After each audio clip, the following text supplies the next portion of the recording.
आज नेपालमाथि कुनै युद्ध घोषणा गरिएको छैन, तर नेपाल युद्धग्रस्त छ।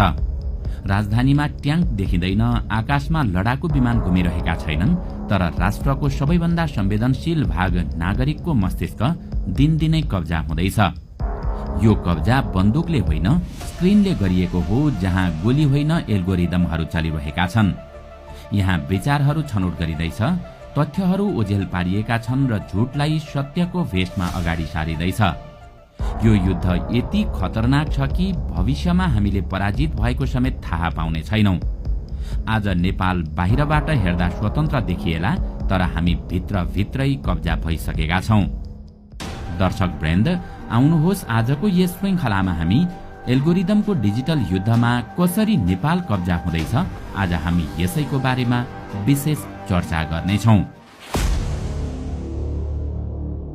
सार्वभौमिकता अब केवल नक्सामा कोरिएका सीमारेखा र कूटनीतिक भाषणको विषय मात्र रहेन।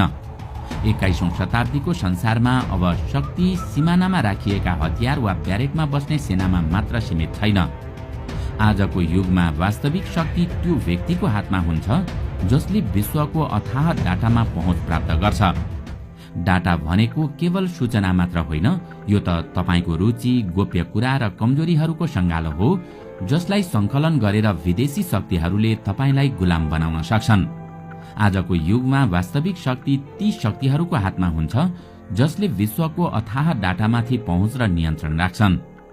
डाटा केवल सूचना मात्र होइन, यो त तपाईको रुचि, गोप्य कुरा र कमजोरीहरूको संगालो हो, जसलाई हतियार बनाएर विदेशी शक्तिहरूले तपाईको चेतनालाई नै आफ्नो नियन्त्रणमा लिन सक्छन्।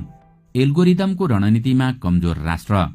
नेपाल आज देख्नमा स्वतन्त्र राष्ट्र हो, यसको आफ्नो झण्डा, संविधान र निर्वाचित सरकार छ, तर यो बाह्य स्वतन्त्रताको आवरणभित्र एउटा गहिरो र अदृश्य नियन्त्रण चुपचाप बलियो हुँदै गइरहेको छ।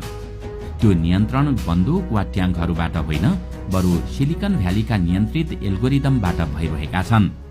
सामाजिक सञ्जाल र डिजिटल प्लेटफर्महरू नेपाली समाजको नसामा यसरी पसिरहेका छन् कि अब राजनीतिक चेतना, जनआक्रोश र जनमत निर्माणको मुख्य केन्द्र संसद होइन, मोबाइलको स्क्रिन बन्न पुगेको छ। हो, आजको प्राविधिक दुनियाँमा एल्गोरिदमको राजनीति यहीँबाट सुरु हुन्छ, जहाँ कमजोर राष्ट्रहरू सजिलै प्रयोगशाला बन्न पुग्छन्।